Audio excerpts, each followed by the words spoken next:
Hi friends, I'm doctor BS Rao. Welcome to my dear wealth. Parents చిన్నపిల్లలకి finance గురించిన basic lessons అంటే money గురించి ప్రాథమిక పాఠాలు చెప్పాల్సిన అవసరం ఉందా లేదా, ఉంటే ఏ వయసు నుంచి చెప్పడం ప్రారంభించాలి, ఎలా చెప్పాలి, వీటి వల్ల ప్రయోజనాలు ఏంటి, అసలు మ్యాక్సిమం పేరెంట్స్ చేసే మిస్టేక్స్ ఏంటి ఈ చెప్పే విధానంలో అనేది ఈ వీడియోలో తెలుసుకుందాం. సో పిల్లలకి పేరెంట్స్ ఫైనాన్స్ గురించిన బేసిక్ లెసన్స్ చెప్పాల్సిన అవసరం చాలా ఉంది. ఎందుకంటే ఇప్పుడు పిల్లల్ని చూస్తుంటాం మనం, పసిపిల్లల్ని. వాళ్ళు నడుస్తూ నడుస్తూ చేరెక్కుతారు, పడతారు, పడి వాళ్ళు ఏడుస్తారు. ఏడ్చి వాళ్ళు ఏం నేర్చుకుంటారు? సో ఎక్కేటప్పుడు జాగ్రత్త ఎక్కాలి, దిగేటప్పుడు జాగ్రత్త ఎక్కాలి నేర్చుకుంటారు. రెండోసారి మీరు గమనిస్తే వాళ్ళు జాగ్రత్తగా పట్టుకునిస్తారు, జాగ్రత్తగా పట్టుకునిస్తారు. అలాగే నిప్పు మీద చేపెట్టారంటే కాలుతుంది, ఏడుస్తారు. రెండోసారి నిప్పు మీద చేపెట్టారు అంటే వాళ్ళ సబ్కాన్షియస్ మైండ్లో రిజిస్టర్ అవుతుంది, ఇది చేయొచ్చు, ఇది చేయకూడదు, చేస్తే ఎలా చేయాలి. ఇదంతా ఒక కైండ్ ఆఫ్ అల్గారిథం అండి, అది మైండ్లో ఫిక్స్ అవుతూ ఉంటుంది. అంటే దీన్ని ఫార్మేటివ్ ఇయర్స్ అంటారు. అంటే ఫార్మేటివ్ ఇయర్స్ అంటే మైండ్లో వాళ్ళ మైండ్ ఒక వైట్ పేపర్ లాంటిది, అంటే ప్లెయిన్ పేపర్ లాంటిది, దాంట్లో రిజిస్టర్ అవుతూ ఉంటాయి. ఈ టైంలో కనుక వాళ్ళకి రాంగ్ ఇన్పుట్స్ వెళ్ళి అనుకోండి, అప్పుడు ఏమవుతుందంటే ఆ రాంగ్ ఇన్పుట్స్ బేసిస్ మీద వెళ్ళిపోతారు వాళ్ళు. సో దానివల్ల ఫ్యూచర్లో వాళ్ళు ఇబ్బందులు ఫేస్ చేసే స్కోప్ ఉంటుంది. సపోజ్ మీరు చూడండి, ఏదైనా ఒక ప్లెయిన్ ల్యాండ్ మీద ఏదైనా మొక్కలు పెట్టమంటే కనుక అలా వెళ్ళి వేసి మొక్క పెట్టేస్తాం. అదే కనుక ఆల్రెడీ అక్కడ కలుపు మొక్కలు ఉన్నాయనుకోండి, మొక్కలు పెట్టమంటే ఏం చేయాలి? మనం వెళ్ళి ముందు ఆ మొక్కలు తీసేసి అప్పుడు ఈ ప్లాంట్స్ పెట్టాలి. అంటే లెర్నింగ్లో 3 ప్రాసెస్ ఉంటాయి అంటారు. సో ఒకటి లెర్నింగ్, ఇంకోటి అన్లెర్నింగ్, ఇంకోటి రీలెర్నింగ్. అంటే మనం రాంగ్గా లెర్న్ చేసిన దాన్ని తీసేసి మళ్ళీ రీలెర్నింగ్ చేయాలి. అంటే ఇది కొంచెం కష్టమైన విధానం, అంటే కొంచెం టైం తీసుకుంటుంది. ఇదంతా స్కోప్ ఇవ్వకుండా పేరెంట్స్గా ఇది మన బాధ్యత. మనం మన బాధ్యతని ప్రాపర్గా చేసామనుకోండి, ఆటోమేటిక్గా వాళ్ళకి ఎటువంటి ఇబ్బందులు రావు. సో మనము వాళ్ళకి చిన్నప్పటి నుంచి కనుక ఈ ఫైనాన్స్ గురించి బేసిక్స్ లెసన్ చెప్తూ ఉంటే ఏజ్ పెరిగే కొద్దీ బ్యాంక్స్ గురించి, ఇంట్రెస్ట్ గురించి, ఏవి నీడ్స్, ఏవి గ్రీడ్స్, సో ఇవన్నీ కనుక ఎక్స్ప్లెయిన్ చేస్తూ వెళ్తే కనుక వాళ్ళు ప్రాపర్గా డెసిషన్ తీసుకునే స్కిల్స్ అనేవి డెవలప్ అవుతాయి. ఇంకోటి చాలామంది పేరెంట్స్ అనుకుంటారు, మేము లక్షల ఫీజులు పెడుతున్నాం కదా, స్కూల్లో నేర్పిస్తారు కదా అనేసి. వాళ్ళు స్కూల్లో నేర్పించవచ్చండి, కొన్ని చోట్ల నేర్పించకపోవచ్చు కూడా. ఇంకోటి మనం ఛాన్స్ తీసుకోకూడదు. ఎందుకంటే వాళ్ళు అందరి మీద ఫోకస్ చేయాలి స్కూల్లో టీచర్స్. వాళ్ళు చేయగలరో లేదో మనం ఛాన్స్ తీసుకోలేము. కాబట్టి మనకి తెలిసిన నాలెడ్జ్ మన పిల్లలకి పాస్ ఆన్ చేయడం అది మన బాధ్యత. ఓకే. అండ్ సెకండ్ థింగ్, వాళ్ళు నలుగురికి చెప్పే స్థాయికి రీచ్ అవుతారు. సో మనం ఈ ఫైనాన్షియల్ లెసన్స్ అనేది చాలా ఇంపార్టెంట్ స్కిల్ అండి. దీనివల్ల వాళ్ళకి చాలా చాలా బెనిఫిట్స్ అనేవి ఏర్పడతాయి. అసలు ఏమేంటి ముఖ్యమైన బెనిఫిట్స్ అని చూస్తే కనుక, ముఖ్యమైన బెనిఫిట్స్ ఏంటంటే, ఒకటి ఫైనాన్షియల్ డిసిప్లిన్. ఫైనాన్షియల్ డిసిప్లిన్ అంటే ఆర్థిక క్రమశిక్షణ. ఆర్థిక క్రమశిక్షణ అంటే ఏంటంటే అసలు డబ్బులు పెట్టాల్సిన అవసరం ఉందా లేదా, ఉంటే ఎంతవరకు పెట్టచ్చు అనేది. అది ఒక ప్లెజర్ అవ్వచ్చు, లేదంటే ఒక పర్చేజ్ అవ్వచ్చు. అంటే ఒక టాయ్ కొనాలి, ఆ కొనడం వల్ల వాళ్ళకి అవసరం ఉందా లేదా. ఇంకోటి ప్లెజర్ అంటే ఇక్కడ సపోజ్ మనం ఈ మార్కెట్స్కి వెళ్తుంటాం, మార్కెట్స్ దగ్గర అక్కడ ప్లే ఏరియా ఉంటుంది, అక్కడ వాళ్ళు పే చేస్తే జైంట్ అని ఇలా ఉంటుంది ప్లే ఏరియాలో, లేదా వీడియో గేమ్స్ అని. అంటే అక్కడ ఒక పర్చేజ్ చేయడానికి కానీ ఒక ప్లెజర్ వాళ్ళు ఏంటంటే వాళ్ళు ఆడుకొని ఆనందపడతారు. ఈ విషయంలో వాళ్ళు అసలు ఎంతవరకు పెట్టచ్చు అనే డెసిషన్ మేకింగ్ స్కిల్స్ అనేవి వాళ్ళకి డెవలప్ అవుతాయి దీనివల్ల. ఇంకోటి వాల్యూ ఆఫ్ లేబర్, అంటే కష్టే ఫలి అంటారు కదండి. అంటే కష్టపడితే డబ్బులు వస్తాయి, కష్టపడిపోతే డబ్బులు రావు. కాబట్టి వాటిని చాలా కేర్ఫుల్గా వాడుకోవాలి అనే అలవాటు వాళ్ళకి ఏర్పడుతుంది. ఇంకోటి థర్డ్ వన్, డిలేడ్ గ్రాటిఫికేషన్. అంటే షార్ట్ టర్మ్లో ప్లెజర్ కంటే లాంగ్ టర్మ్ గోల్స్ ఇంపార్టెంట్గా మనకు తెలుస్తుంది. అంటే సపోజ్ మనం షాపింగ్ తీసుకెళ్ళేటప్పుడు యూజువల్లీ మనం షాపింగ్ మాల్ తీసుకెళ్తున్నప్పుడు ఏంటి, వాళ్ళు ఏ చాక్లెట్లో ఏదో అడుగుతారు, బిస్కెట్స్, లేదంటే ఏదైనా అక్కడ ప్లే ఏరియాలో ఆడించాలని అంటారు. అప్పుడు మనము వాళ్ళు ఆల్రెడీ ఇంతకుముందు ఎప్పటి నుంచో అడుగుతున్నారు అనుకోండి, ఏదైనా వీడియో గేమ్, లేదంటే ఒక పెద్ద టాయ్ అడుగుతున్నారు అనుకోండి. అప్పుడు మనం ఏం చెప్పాలి, నువ్వు ఒక 5 టైమ్స్ కనుక షాపింగ్ మాల్కి వెళ్ళినప్పుడు ఏమి చాక్లెట్స్ కానీ ఇవి గేమ్స్ కానీ అడగపోతే కనుక నేను నీకు నువ్వు అడిగిన వీడియో గేమ్ కానీ, లేదంటే ఆ పెద్ద టాయ్ అది కానీ కొనిపెడతా ఉన్నాను అనుకోండి. అప్పుడు వాళ్ళకి ఏంటంటే షార్ట్ టర్మ్ ప్లెజర్స్ని వాళ్ళు సాక్రిఫైస్ చేసుకుంటారు. అంటే వాళ్ళకి ఒక పేషెన్స్ అనేది డెవలప్ అవుతుంది. ఎందుకని, మనకి లాంగ్ టర్మ్ గోల్ ఏంటి, ఆ పెద్ద టాయ్. ఆ టాయ్ కొనాలంటే మనం ఇక్కడ ఈ షార్ట్ టర్మ్ ప్లెజర్ని కంట్రోల్ చేసుకోవాలి అనేది ఏర్పడిపోయి, అంటే దీనివల్ల ఏమవుతుందంటే వాళ్ళకి ఆ ఓపిక అనేది డెవలప్ అవుతుంది. అండ్ ఫోర్త్ వన్ ఏంటంటే ఆర్థిక ఇబ్బందులు. ఒకవేళ వాళ్ళు పెద్ద అయినాక చాలామంది రాంగ్ డెసిషన్స్ తీసుకొని ఫినాన్షియల్గా చాలా ఇబ్బంది పడుతుంటారు. ఇలాంటివి ఆటోమేటిక్గా మోస్ట్లీ రావు.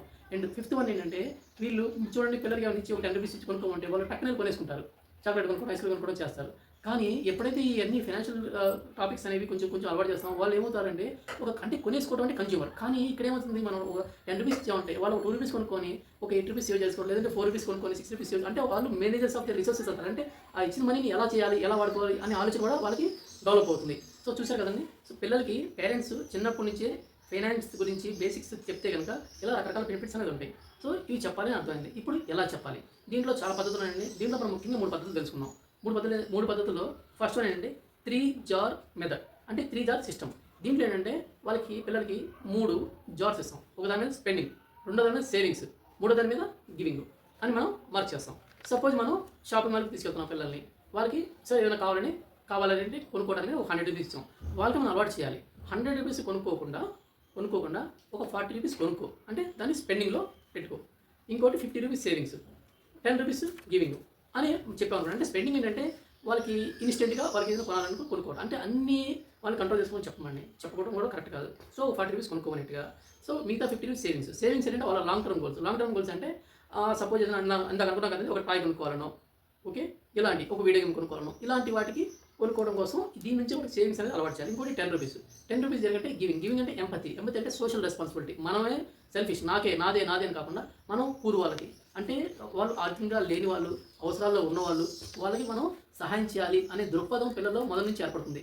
కాబట్టి దీంట్లో ఏంటంటే స్పెండింగ్, సేవింగ్, గివింగ్ అని 3 జార్స్ పెట్టి వాటిలో మనీ మనం ఇచ్చేది వాళ్ళు పెట్టేసి వాళ్ళని స్పెండ్ చేయమంటే కనుక వాళ్ళకి అది ఆ హ్యాబిట్స్ కల్టివేట్ అవుతాయి. ఇంకోటి వీటిని ట్రాన్స్పరెంట్ జార్స్ కనుక మనం వాడామంటే వాళ్ళకి దాంట్లో అమౌంట్ పెరుగుతూ ఉందంటే అంటే గ్రోయింగ్ అనే ఫీల్ మీద వాళ్ళు ఇంకా ఇంట్రెస్ట్ చూపిస్తారు. ఇంకోటి నెక్స్ట్ సెకండ్ పాయింట్, ఇప్పుడు పిల్లలు అడుగుతూ ఉంటారు, డబ్బులు అడిగితే పేరెంట్స్ వాళ్ళకి ఎప్పుడైనా సరే పక్కన అలా ఇచ్చేసేయకూడదండి. వాళ్ళకి ఏంటంటే ఒక వర్క్ చేస్తే వాళ్ళకి మనీ వచ్చినాయి అంటే ఒక రివార్డ్ అనేది, వర్క్కి రివార్డ్ వచ్చినట్టుగా ఉండాలి. దానివల్ల ఏమవుతుంది, సపోజ్ మీరు ఒక పని చెప్తారు, మొక్కలు నీళ్ళిపోతే ఇంత డబ్బులు ఇస్తాను అని చెప్పామనుకోండి, వాళ్ళకి ఇంట్లో మన పనులు మనం చేసుకోవాలి అనే అలవాటు కూడా ఏర్పడుతుంది. ఇంకోటి సిబ్లింగ్ ఉంటారు, అంటే తమ్ముడో చెల్లో ఉంటారు, వాళ్ళకి చదివించు, వాళ్ళకి ఏబీసీడీ చెప్పు, లేదా నెంబర్స్ చెప్పు అని చెప్పామనుకోండి, వాళ్ళు నేర్పిస్తుంటారు. దానివల్ల ఏమవుతుందంటే వాళ్ళకి టీచింగ్ స్కిల్స్, ఎక్స్ప్లెయిన్ చేసే స్కిల్స్ అండ్ వాళ్ళకి చెప్పాలప్పుడు చాలా ఓపిక చెప్పాలి అండ్ పేషెన్స్ కూడా అలవాటు అవుతుంది. ఇంకోటి సపోజ్ సిబ్లింగ్ అంటే అనుకున్నా కానీ తమ్ముడో చెల్లో ఉన్నారని వాళ్ళు ఏడుస్తుంటే వాళ్ళని ఆడించమని చెప్తాం. ఆడిస్తే మనం డబ్బులు ఇస్తామని చెప్తాం. దానివల్ల ఏమవుతుంది, వాళ్ళకి ఒకటి రెస్పాన్సిబిలిటీ అనేది ఏర్పడుతుంది. అంటే తమ్ముడిని చెల్లిని చూసుకునే రెస్పాన్సిబిలిటీ అనేది ఏర్పడుతుంది. అండ్ ఈ దీంతో పాటు రెస్పాన్సిబిలిటీతో పాటు వాళ్ళకి ఒక పేషెన్స్ అనేది డెవలప్ అవుతుంది. సో ఇది సెకండ్ది. అండ్ థర్డ్ది వెయిట్ అండ్ బై అంటే ఇంపల్సివ్ బయింగ్ అండి. ఇంపల్సివ్ బయింగ్ మోస్ట్లీ చాలా పర్చేజెస్లో మీరు చూస్తే కనుక మీ స్మాల్ భూమి మీద కూడా మీకు తెలుస్తూ ఉంటే చాలా ఇంపల్సివ్ బయింగ్ అనేది ఉంటుంది. అంటే మన దగ్గర ఆల్రెడీ ఒక 10,000, 15,000, 20,000 ఫోన్ ఉంటుంది. మనం ఏదో షాపింగ్ మాల్కి వెళ్తాం, అక్కడ ఏదో ఆఫర్లను పెడతారు వాళ్ళు. అప్పుడు ఆఫర్లను పెడితే మనం టక్కన 50,000 ఫోన్ కొనేస్తాం. మనం పెట్టిన పేరేంటి, మనం అప్డేట్ అవుతున్నాం అనేసి. మనం పెట్టిన పేరేంటి, అప్డేట్ అవుతున్నాం. కానీ అది మనకి తెలుసు, మన మనసాక్షికి. తర్వాత అనుకోవచ్చు, అరే అనవసరంగా కొనుక్కుంటూ ఉండాల్సి అనుకుంటాం. కానీ మనం బయట పడకపోవచ్చు, ఎందుకంటే చెప్పుకుంటే మళ్ళీ ప్రెస్టేజ్ అనిపిస్తుంది. అందుకని మనలో పెట్టుకుంటాం. అది మనం పెట్టిన పేరు బయట అప్డేట్ అయ్యామని. కానీ ఇదంతా ఎక్కడ జరిగింది, మన పేరెంట్స్ మనకి ఇవన్నీ చిన్నప్పుడు ఎక్స్ప్లెయిన్ చేయకపోవడం వల్ల ఈ మిస్టేక్ జరిగింది. అదే ఇప్పుడు మనం ఈ ఇంపల్సివ్ బయింగ్ అనేది అది పోగొట్టాలి చేయాలంటే ఏం చేయాలి, ఒక 24 ఆగాలి అని చెప్పాలి వాళ్ళకి. అంటే వాళ్ళు వెళ్ళామంటే రేపు కొందామని అనాలి. రేపటికి ఏమవుతుంది, ఆ ఆవేశం తగ్గిపోతుంది. అంటే ఆవేశం ఖర్చు చేయాలని పోతుంది. అంటే మన ఫైనాన్షియల్ రిసోర్సెస్ మన కంట్రోల్ ఏర్పడుతుంది. ఇంకోటి మస్ట్ హ్యావ్, అదే ఆ రోజు అయితే కొనాలని ఉంటుంది. అదే నెక్స్ట్ అయితే అవసరమే ఉందలే, ఆల్రెడీ ఇంకో ఫోన్ ఉంది కదా, అలా. అంటే పిల్లలు కూడా ఒక టాయ్ కొనాలనుకుంటారు ఆ రోజు. తర్వాత ఒక 1 డే ఆగారనుకోండి, ఎందుకు ఆల్రెడీ వేరే టైం ఉంది అదే మోడల్ అని వాళ్ళు కాంప్రమైజ్ అయ్యే స్కోప్ అనేది ఉంటుంది. సో ఇవన్నీ మెయిన్ 3 పద్ధతులు, అంటే ముఖ్యంగా చెప్పుకునే పద్ధతులు. సో ఈ పద్ధతుల ప్రకారం మనం ఫాలో అయితే కనుక ఆటోమేటిక్గా వాళ్ళకి ఎన్ని ఫైనాన్స్ సంబంధించిన డెసిషన్ మేకింగ్ స్కిల్స్ చిన్నప్పటి నుంచి డెవలప్ అవుతాయి. ఇంకోటి పేరెంట్స్ ఈ విషయంలో చాలా మిస్టేక్స్ చేస్తుంటారని, వీటిలో ముఖ్యమైన 3 విషయాలు తెలుసుకుందాం. ఇవి ఏమిటి అంటే, ఫస్ట్ వన్, ఆ పిల్లల దగ్గర పేరెంట్స్ ఈ ఫైనాన్షియల్ టాపిక్స్ గురించి ఇంట్లో డిస్కస్ చేయాలి పిల్లల దగ్గర. ఇది చాలా తప్పండి. పిల్లల దగ్గర మనం ఫైనాన్స్ సంబంధించిన, అంటే మనం ఎలా ఖర్చు పెడుతున్నాం, ఎంత మిగులుతున్నాం, ఇట్లాంటి డిస్కస్ చేస్తే కనుక వాళ్ళు కూడా గమనిస్తూ ఉంటారు. ఓకే, ఇలా చేసుకోవాలా, ఇలా చేయకూడదా, ఇలా చేయడం వల్ల మన పేరెంట్స్ సఫర్ అవుతున్నారా అనేది మైండ్లో రిజిస్టర్ అయ్యి వాళ్ళు పెద్దయినాక ఆ రాంగ్స్ చేయకుండా ప్రాపర్ ఫైనాన్షియల్ డెసిషన్స్ తీసుకునే స్థాయికి చేరుకుంటారు. ఇంకోటి, పేరెంట్స్ ఏంటి, కొంతమంది పిల్లలు డబ్బులు అడిగితే అలా ఇచ్చేస్తారు ఈజీగా. ఇప్పుడు ఈజీ మనీ, అలా ఫ్రీ మనీ ఇవ్వకూడదండి. ఆ ఫ్రీ మనీ వల్ల ఏమవుతుందంటే వాళ్ళకి మనీ వాల్యూ తెలియదు. దీనివల్ల ఏమవుతున్నది, వాళ్ళకి విలాసాలకి, వ్యసనాలకు కూడా అలవాటు పడిపోతుంటారు. సో దీనివల్ల సబ్సిక్వెంట్గా వాళ్ళు సఫర్ అవుతారు, పేరెంట్స్ ఇబ్బంది పడుతుంటారు, వాళ్ళు సఫర్ అవుతారు. వాళ్ళకి వర్క్ అండ్ రివార్డ్ అనేది అలవాటు చేయాలి. అంటే ఒక పని చెప్పి ఆ పని చేస్తే డబ్బులు ఇచ్చేది. దానివల్ల ఏమవుతుందంటే వాళ్ళకి ఆ వాల్యూ ఆఫ్ మనీ తెలుస్తుంది. సో ఇంకోటి ఏంటంటే, థర్డ్ పాయింట్ ఏంటంటే, సపోజ్ పిల్లలు ఏదైనా కొనబోతుంటారు టాయ్, అది బాగోదని మనకు తెలుస్తుంది, ఎందుకంటే మనం పెద్దవాళ్ళం కాబట్టి. కానీ మనం అడ్డుపడకూడదు, వాళ్ళు కొననివ్వాలి. ఇప్పుడు సపోజ్ అది 100 రూపీస్ టాయ్ అండి, కొనిచ్చాం, అది మనకి తెలుసు ఇరిగిపోతుంది అనేసి. అది కొన్న తర్వాత అది వాళ్ళకి ఒక వితిన్ 2 days 3 days ఇరిగిపోతుంది. అప్పుడు అది వాళ్ళకి తెలుస్తుంది బ్యాడ్ పర్చేజ్ అని. అప్పుడు మనం ఎక్స్ప్లెయిన్ చేసిన వాళ్ళకి ఈజీగా అర్థమవుతుంది, వాళ్ళు అర్థం చేసుకుంటారు. సో ఇలాంటి కొనకూడదు అని. అంటే ఒక బ్యాడ్ పర్చేజ్ వల్ల ఇక్కడ జరిగింది ఏంటంటే వాళ్ళు ఒక లెసన్ నేర్చుకున్నారు.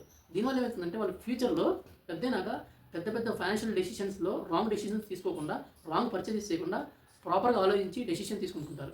సో ఇవన్నీ చూస్తున్నారు కదండి. ఇలా మనము ఫైనాన్స్ గురించి పిల్లలకి చిన్నప్పుడే కనుక మనం ఒక బేసిక్స్ ఆఫ్ ది ఫైనాన్స్ గురించి లెసన్స్ చెప్తే, అంటే మనీ గురించి లెసన్స్ చెప్తే, వాళ్ళు పెద్దయినాక ప్రాపర్గా ఫైనాన్షియల్ డెసిషన్స్ తీసుకుంటూ బెటర్ సిటిజన్గా ఉంటారు.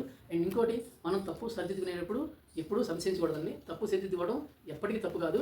ఆలోచించండి, అడుగు వేయండి. మీ పిల్లలు ప్రాపర్గా ఫైనాన్షియల్ డెసిషన్స్ తీసుకుంటూ హ్యాపీగా ఉన్నారంటే మీకు హ్యాపీనెస్ ఉంటుంది. ఏమంటారు?